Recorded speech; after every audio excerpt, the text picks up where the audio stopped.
Christ is King, the Bible is true, and my, what a wonderful creation God has made for us. Thank you for joining me. I'm Pastor J. Dillon Proctor, and it's actually been a while since I've done anything online. In fact, the last 2 months I've mostly been off, so today we're just going to hang out. I'm teaching a new class, a high school level class on Bible, Constitution, and literature. And today we're going to look at some of those themes from John Adams. For the last 2 months, I've been preaching on the Sermon on the Mount here at Jolton Church of the Nazarene. So we're going to talk about a lot of that.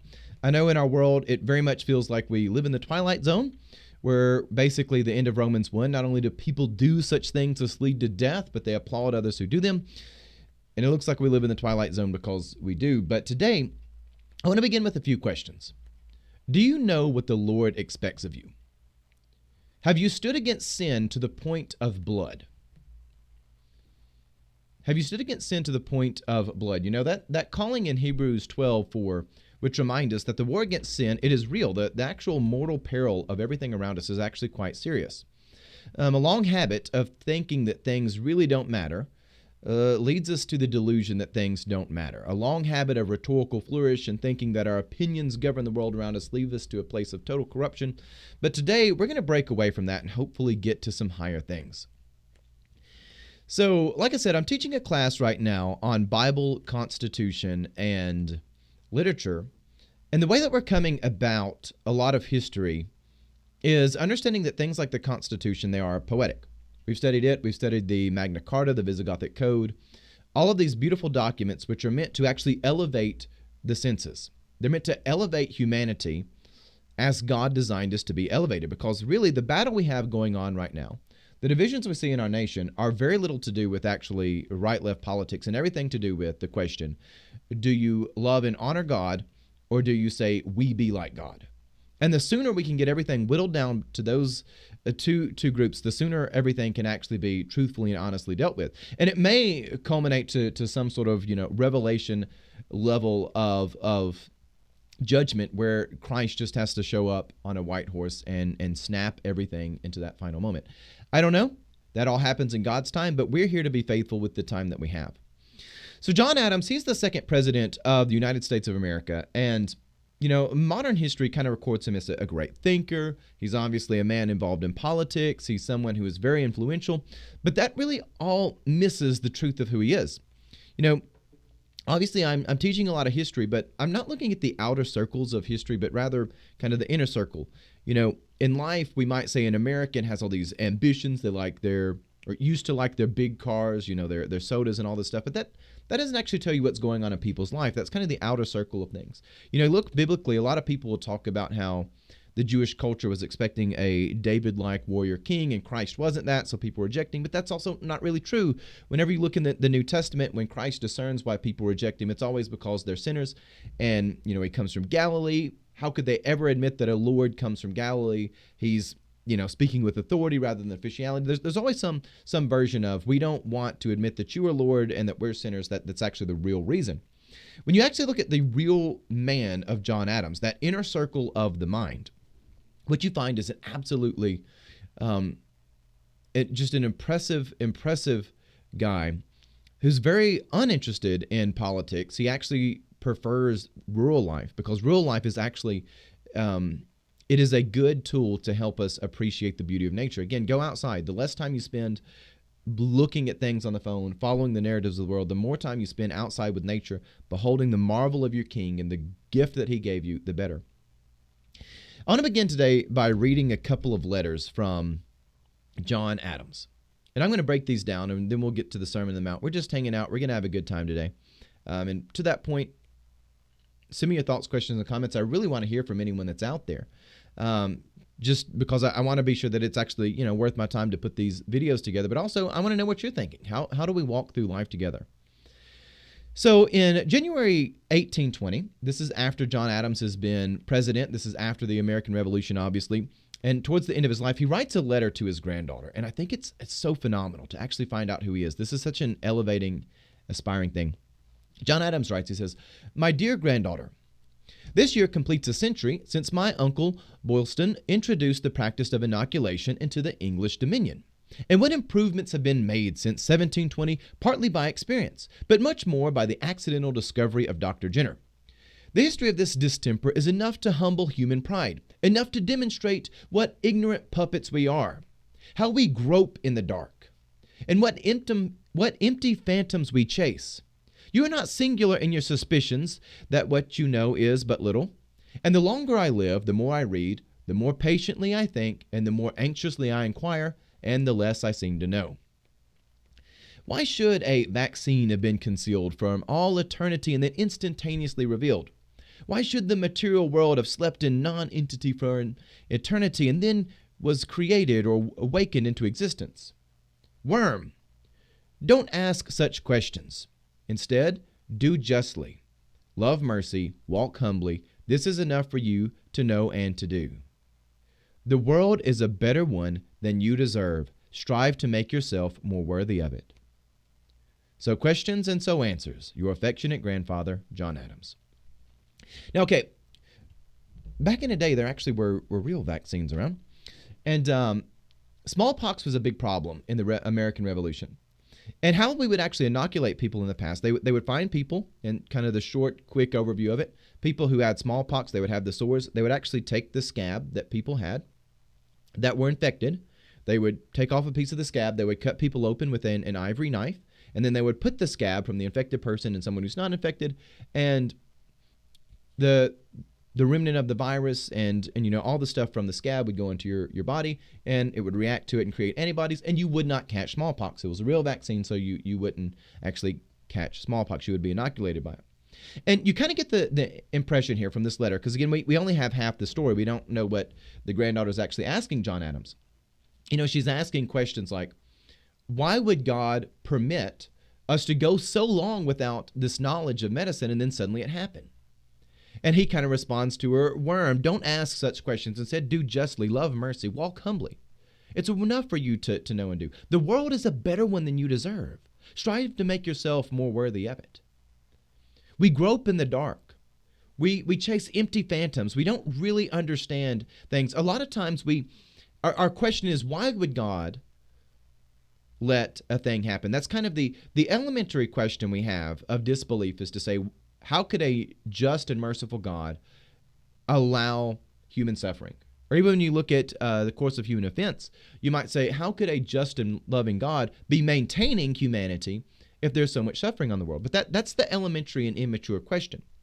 The real mature question is whether or not it's worth it. Is it worth it to carry on with the suffering in the world? That's the real mature question. The real mature doubt is the struggle with, is it worth it? Is it worth it to have a child if you've been raped or molested? Is it worth it to let a child live if they're going to be raised in poverty? And God has looked at our equation and said the answer is actually yes. Bleeding on the mountain is the best gift you could ever have. Have you bled by the river today? We're going to get to another John Adams letter where he writes to his wife Abigail. And man, John and Abigail Adams have something beautiful going on. There's not a thing that goes on in the American Revolution that Abigail Adams is not informed of. And just reading these letters that John writes to her every day, they're so beautiful. What you find here is what really God meant for Adam and Eve. They are so precious. The precious relationship between John and Abigail Adams. You're going to read these letters and you're going to forget that this was at one point in time the president and the first lady of the United States of America, because what they have going on is so beautiful. They're so real. They're just rural people. It's just John wants to take his precious Abigail down by the brook in the meadow, and that would be the most beautiful thing ever. But he's writing to his granddaughter that the real question is it worth it? And the answer is yes, it is worth it. The world is better than you deserve, so strive to make yourself more worthy of it. Let's get to that other letter real quick, and then we'll talk about some scripture. We're all going to tie all this back into Hebrews 12. I kind of began this lesson with the question, have you bled today? Because we always want good gifts. And Matthew, he records the Sermon on the Mount, where Jesus says, in Matthew 7, the Father loves to give good gifts. You who being evil give good gifts to your children, how much more the Heavenly Father wants to give good gifts to you. But the problem for we is that we actually want trashy gifts. We want destructive things. We want to live in the Romans 1 environment.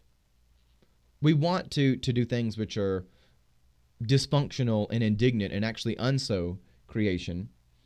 And our world promotes it everywhere around. Everywhere around us, there's smut thrown around to confuse and destruct people. I can't believe that I'm at the place now where I've had to defend underwear ads.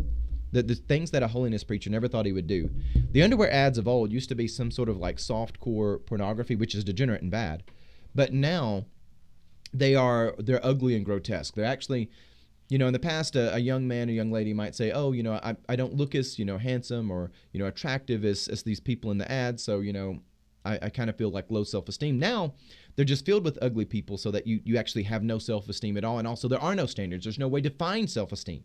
There's no aspiration upwards. So we need better advertisements all the way around us. When God tells you to give up everything you have, you better do it before the evening comes. If the devil tells you to give up everything you have, you better double what you have. A lot of times in our society, we think that any sort of, giving up of material things, giving up, one underwear ad for another, it must always be godly, but if something is broken. But if the devil asks for something, that's very different than if God asks for something. And right now, all of the conversations in our culture, all the things we're being asked to give up, whether it be the green movement and all the narratives around, the climate and things like that, it's the devil asking you to give up things, not God asking you to give up things. And that's a very different thing. And we in the church, we have to talk about that. And we have to get back to the sort of mentality that we find with John and Abigail Adams. So I want us to read a set of 2 letters. And I began with the one to the granddaughter because you kind of get an idea of who he is. He's very personal. He's real. He's raw. He's very truthful. He's not somebody who really craves to be in political affairs. In fact, he writes to his son saying, public business, my son, must always be done by somebody. It will be done by somebody or the other. If wise men decline it, others will not. And if honest men refuse it, others will not. So, if you don't step up to the plate, wicked people will for you. But in March of 1777, so this is in the midst of the American Revolution. On March 16th, he writes one letter to Abigail. Again, he's in the midst of the American War. And he writes to Abigail saying, "The spring advances very rapidly, and all nature will soon be clothed in her gayest robes. The green grass, which begins to show itself here and there, revives in my longing imagination my little farm and its dear inhabitants. What pleasure has not this vile war deprived of me? I want to wander in my meadows, to ramble over my mountains, and to sit in solitude with her who has all my heart by my side at the brooks. These beautiful scenes would contribute to me more happiness than the sublime ones which surround me. I began to suspect that I have not much of the grand in my composition. The pride and pomp of war, the continual sound of the drums and fifes, as well played as any in the world, the prancings and tramplings of the light horse numbers of whom are paraded in the streets every day, they have no charms for me.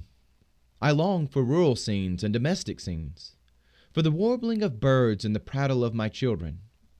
Don't you think I am somewhat poetical this morning, for one of my years, and have considered gravity and my insipidity of my employment?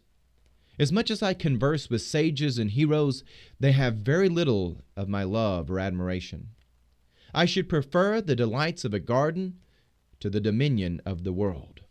And now again, that statement right there, I should prefer the delights of a garden to the dominion of a world. That's a clear reference to Genesis. A clear reference to Genesis.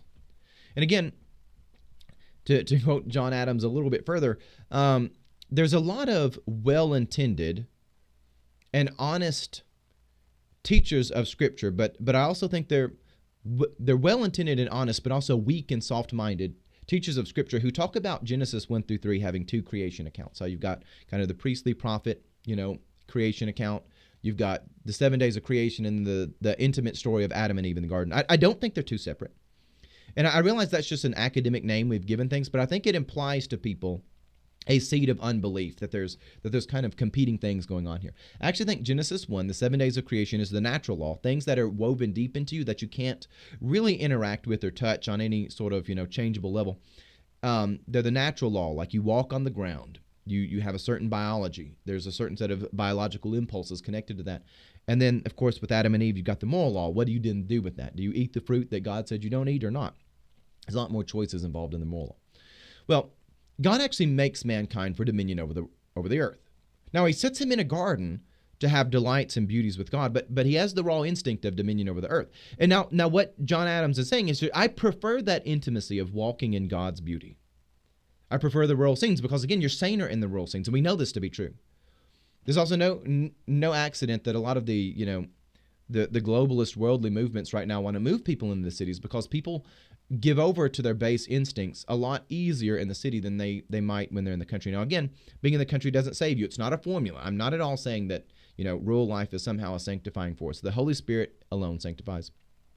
But when you get people in mass, especially when you put them in, mass housing, you put people tightly together, that increases a lot of crime. It makes people more suspicious. They're a lot more likely to give over to some sort of hypothetical aggression than respond to a real threat. It brings out the worst with people. They're more prone to indulge their worst sensibilities because they're easily accessed. And also they're more likely to be ignorant of nature and just the natural law around us. John Adams is saying, I want that precious delight and majesty and marvel of just being in a garden. I know God made us for dominion of the earth, and I'm not even going to hesitate to do it, right? In John Adams' letters, John Adams is always quick to answer the call. And in fact, he writes to Abigail again, and this is actually when the Declaration of Independence is written and signed. He has a letter that he writes to her that says, we would have been in one way better off if we did this earlier, because we could have consolidated some more forces. Even our relationship with Canada would be different, but I'm not going to get into the history of all that. But he writes to her, he says, we would have been much better off to do this earlier, but there were a lot of people who were stuck in their ministerial bubble, and they wouldn't do it earlier.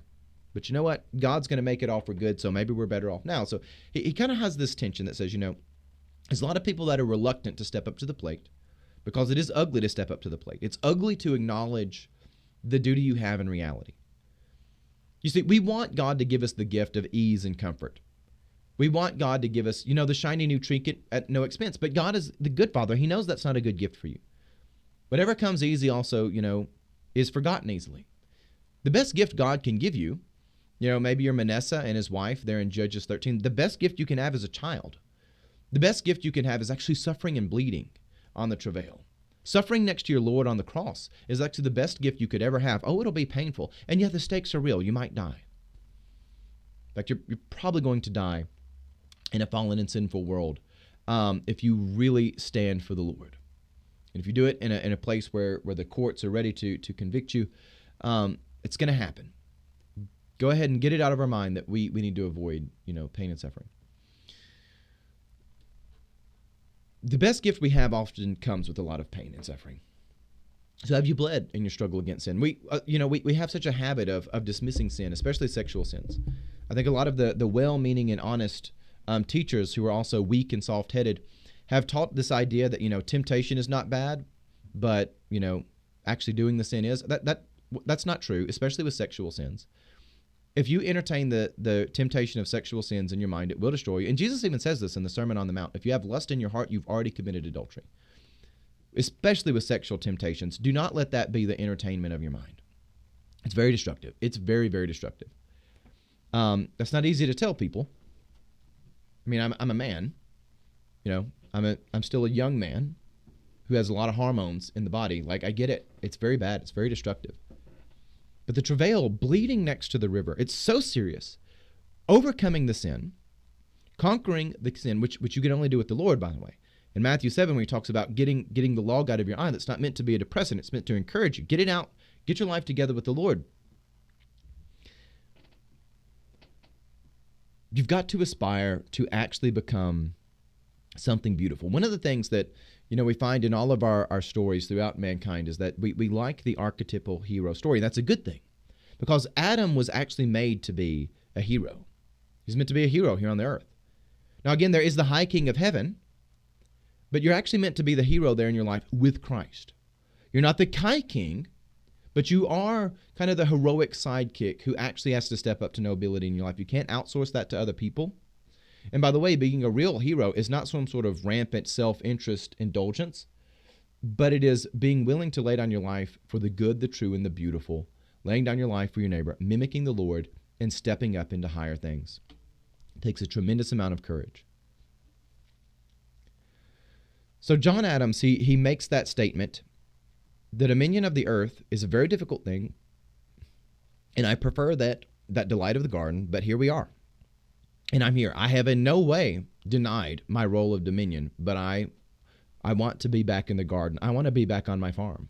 I don't want to be in this role. And eventually when he becomes president, this is not something where John Adams is the guy that says, how can I weasel my way into politics? How can I weasel my way into that? It's a destructive thing whenever people are like that. The people who want that are very unworthy of it.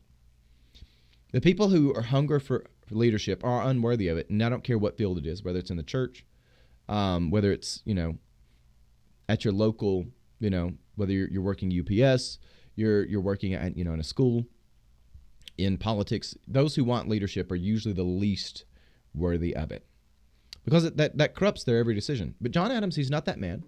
He's here who does it out of duty to his children and grandchildren. Picking up in our reading, I should prefer the delights of a garden to the dominion of a world. I have nothing of Caesar's greatness in my soul.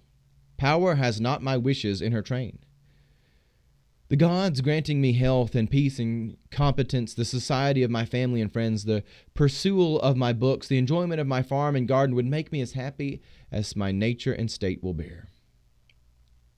And of that ambition, which has power of its object, I do not believe I have a spark in my heart. There are other kinds of ambitions, which I have a great deal. And now he writes this very poetic letter. He again goes on to give a lot of details.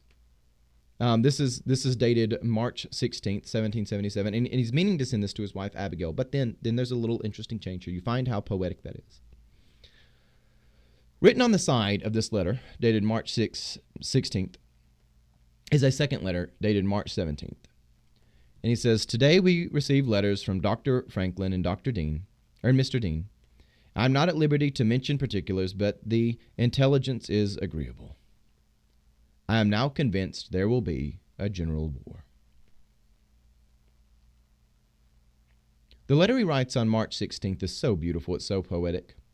He doesn't want there to be a calamity. Now, he's willing to face it. See, that's the thing, is war is on the table.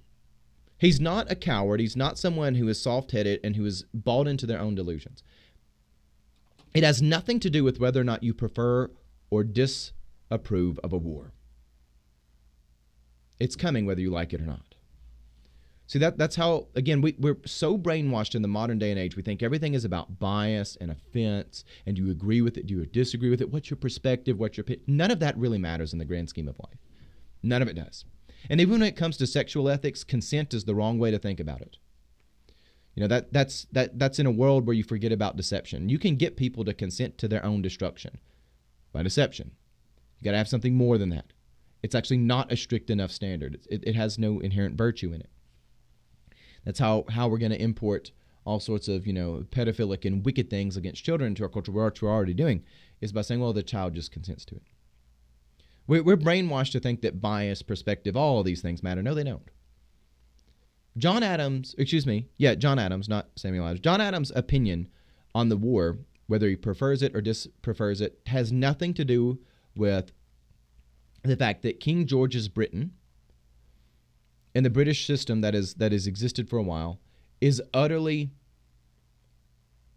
maniacal. It's a menace. It's a nightmare of tyranny for the American colonies.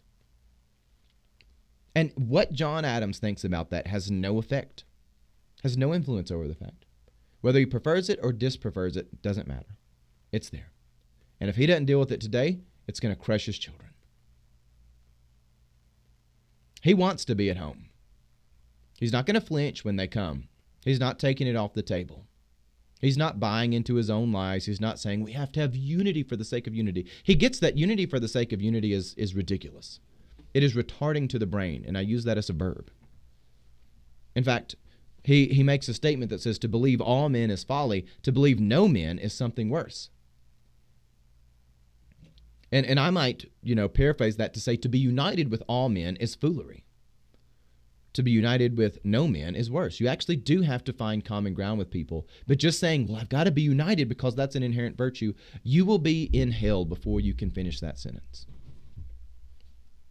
Now, again, a long habit of not immediately going to hell makes us think that we're not on the road to it. A long habit of delayed consequences makes us think that the consequences aren't coming.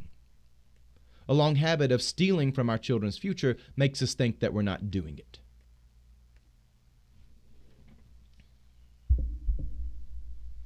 A long habit of not understanding that sin is inherently dysfunctional leads us to think that sin is perhaps not that bad. John Adams, and as someone, obviously I write sermons. I'm here talking about some things. John Adams, he writes that poetic thing on March 16th. When it comes March 17th, because again, he writes to Abigail. Abigail gets like a daily update. There's not a thing that goes on in John Adams' life that isn't run through Abigail. And it's just beautiful. I feel like I know this couple personally, even though I'm just reading their old letters. But the beautiful nature of their marriage is spectacular. We should have toys of the Mayflower. Let kids pretend they're, William Brewster and William Bradford. That they've got the children that are named things like, Faith, Mercy. These kids that have these beautiful biblical virtue names. We also need toys of John and Abigail Adams, for our little girls to play with. Aspire to be John and Abigail Adams. They're amazing. They're absolutely beautiful, beautiful couple. But between March 16th and 17th, when he learns that general war is there, it's upon him, he's not declining it, but it ruins, it sours his day. He doesn't even write Abigail a full letter. There's no poetry to be had anymore. Just in the, I haven't mailed this one to you yet. I haven't sent it over your way. So, today's letter, I'm just going to put in here in the side notes. I'm not going to waste a whole new piece of paper on it. But general war is coming. He can't write anything poetic after that. He's crushed by it.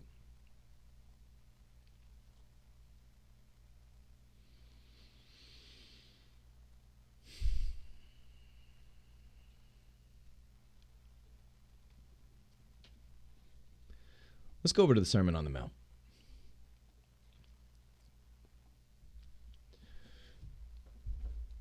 We need to understand that, again, life is very little to do with preference, interest, and consent, and much more to do with acquiescence. That's a word we don't use a lot anymore, but life is much more to do with acquiescence than it is to do with, consent.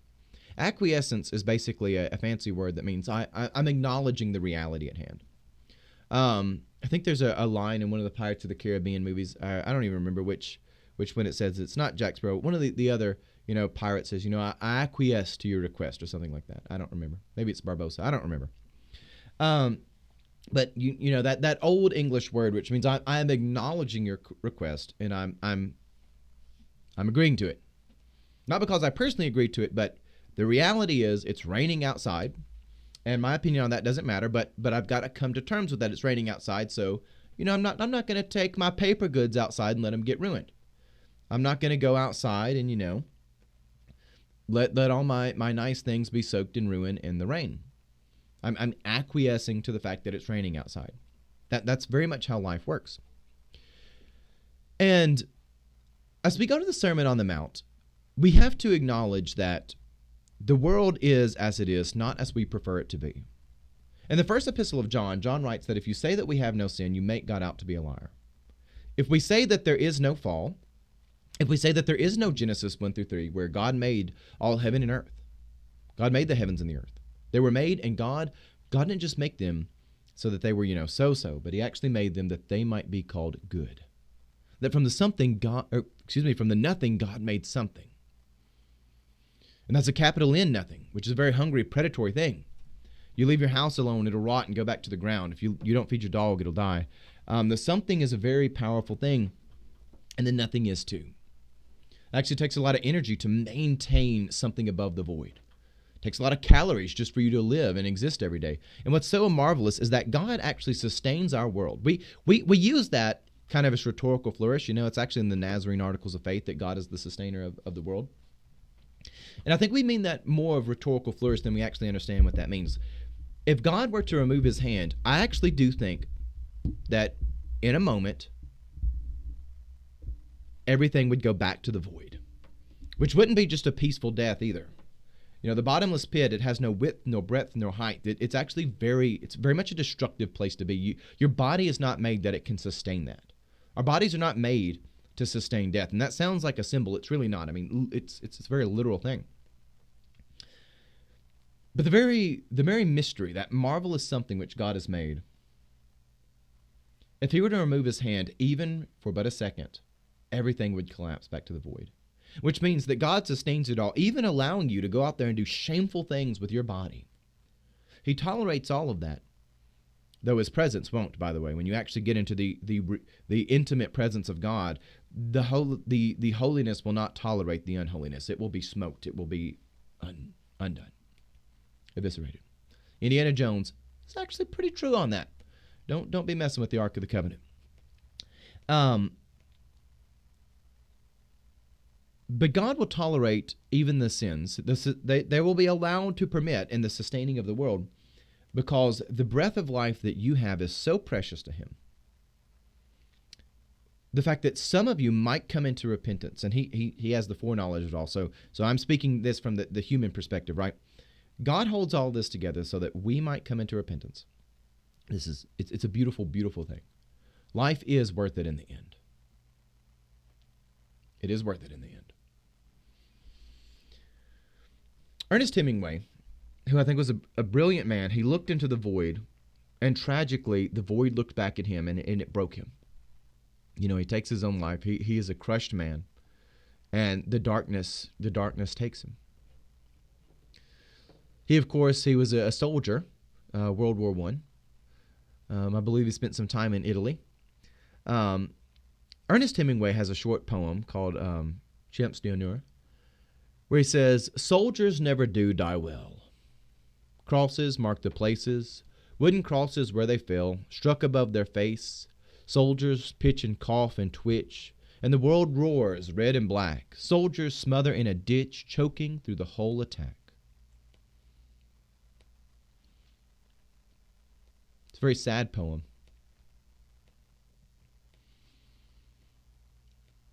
But the truth of the matter is, it's not just soldiers who don't die well. Death is not well. Death is not well. And the tragedy, it goes further still. Our lives are not well. Our families are not well. All the horror movies out there that have some demon possessing the family, they're actually telling you the most truth you could imagine about how evil works, because it always comes from the family, or for the family. Its goal is to destroy the family. Our families are not well. Our nation is not well. The church right now is not well. And for as much as Hemingway did correctly paint the sorrow of a soldier's death, he also tapped into the very state of the fall. And when you go to Matthew chapter 5, I know all this buildup is actually just getting us to the Sermon on the Mount. Jesus, who is God, he has seen the truth of it.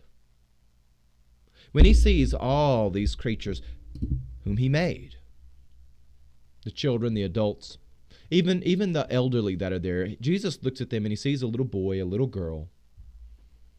I've got a man who's in his 80s that I do stuff with, and I jokingly say, I've got 85-year-old George and I got 15-year-old George. Some days I'm hanging out with 15-year-old George. Sometimes I'm hanging out with 88-year-old George. Inside every one of us is the little boy or little girl. Jesus, he looks out there and he knows that death is not well. You see, we who are among the living, we haven't fully tasted it. We don't know how dark and cold that void is.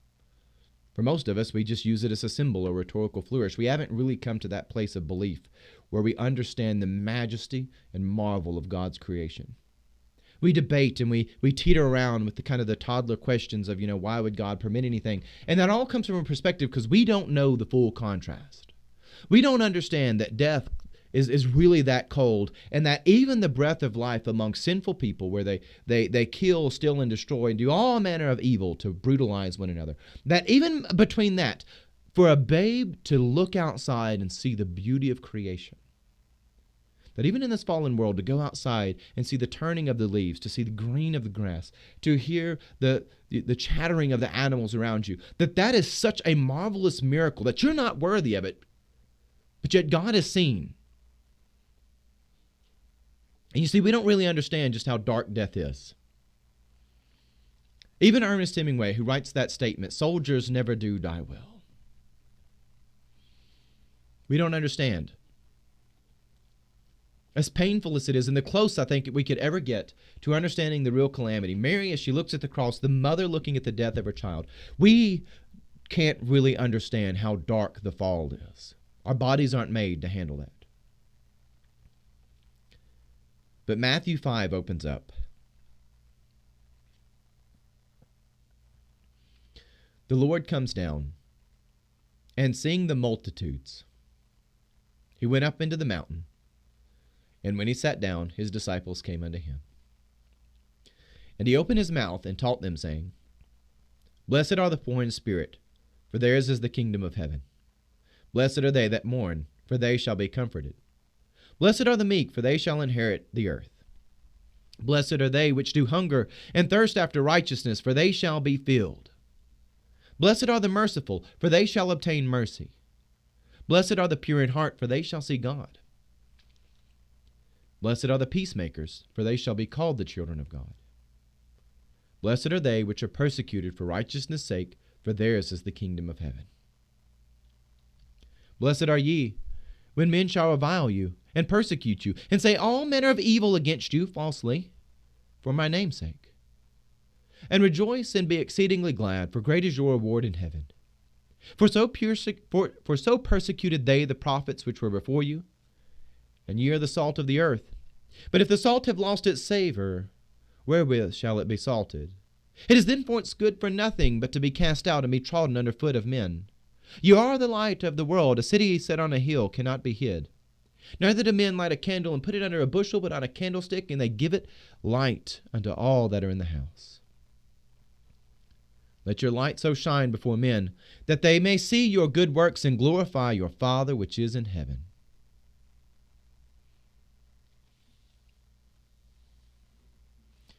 Think not that I come to destroy the law or the prophets. I am not come to destroy, but to fulfill. Verily I say unto you, till heaven and earth pass, one jot or one tittle in no wise shall pass from the law till all is fulfilled. Whosoever therefore shall break even the least of these commandments shall teach men so, he shall be called least in the kingdom of heaven. But whosoever shall do and teach them, the same shall be called great in the kingdom of heaven. And we're going to pause right there. Oh, I could go on to it. It's so beautiful. Jesus teaches this in sight of the multitudes.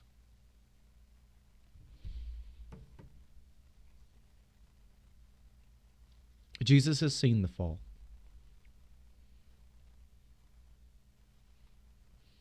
And it's worth it.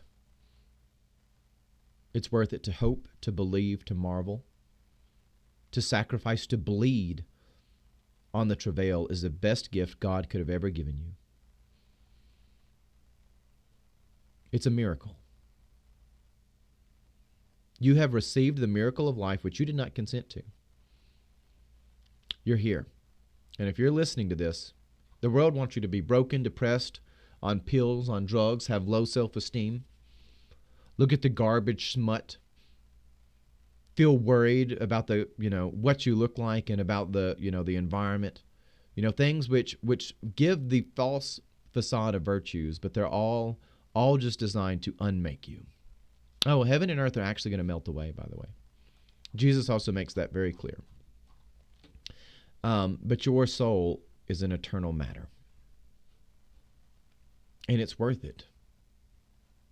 It's worth it.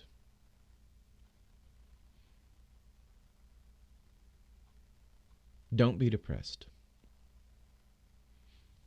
Understand the beauty of it. Ecclesiastes 1:18. I love the book of Ecclesiastes. With much knowledge comes grief. And as you increaseth in knowledge, so you increaseth in sorrow.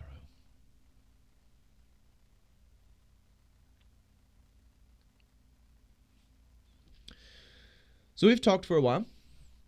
Kind of had a moment to hang out together. As we understand the Sermon on the Mount, especially the Beatitudes, I'll kind of close with this. We like everything to be cheap. I hate just how everything is so cheap in kind of the modern world. Everything is just disgusting and gross and cheap. The Beatitudes that you get there, blessed are, go down the list. The Beatitudes that you get in the beginning of Matthew 5, they're not cheap things. They're not something to agree or disagree with. They're not something to coddle us warm fuzzies. They're actually very, very expensive things. All of these things are very, very, very expensive. They require a huge burden. In order for the kingdom of heaven to be given to the poor in spirit, one must be in a position to give such a thing. There's only one king who has that power. There's no formula or commentary to comfort the mourning. It requires a mystery to speak to the soul. All of these things, mercy, peacemaking, you don't find peace by agreeing with it. You actually have to sacrifice for it. And it so happens that those who are moved by peace, so much that they're willing to pay the price for it, they usually don't get to be a part of it themselves. We've been lied to about our history. We've been lied to about everything. The American experiment is not about some rampant personal self-interest. There's a common attack to beat up on individualism. Nobody even knows what that is. It's usually a soft-core attack on the American heritage and actual Christianity itself. The New Testament says, you have to be holy. You've got to get your life together with Christ. Don't outsource that to someone else. You're a thief? Oh, well, give up your thieving and now you go make money to give to the poor. And the emphasis on the individual that you find in the American experiment is actually not even something to do with your lifetime. The whole idea is actually, by the way, you go and suffer and die. Maybe your grandkids' will have something nice if they can keep it. It's not about the rampant self-interest as much as it is removing the tyrannies so that every soul of a daughter of Eve or a son of Adam made in the image of God, they may be able to walk and enjoy that marvelous gift of God. Having peace is not something you just agree with. It's not a bumper sticker. It's not a slogan. To actually make peace draws the blood. And we need to get real comfortable with that.